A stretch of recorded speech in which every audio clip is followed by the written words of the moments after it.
প্রবাস জীবন সুখের নয় মা, যেন মাটির কবর। স্বার্থ ছাড়া কেউ কোনোদিন লয় না একবার খবর। কাউরে কই না দুঃখের কথা, ফেটে যায় অন্তর। স্বার্থ ছাড়া কেউ কোনোদিন লয় না একবার খবর মাগো।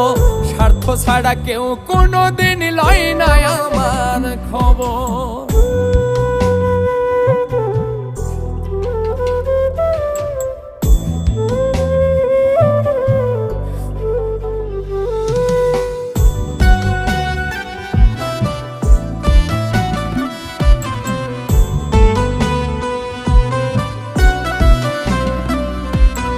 ইটের ভাটায় কয়লা দিয়া যেমনে পুড়াই ইট, রোদের তাপে তেমনি মাগো পড়ে আমার পিঠ।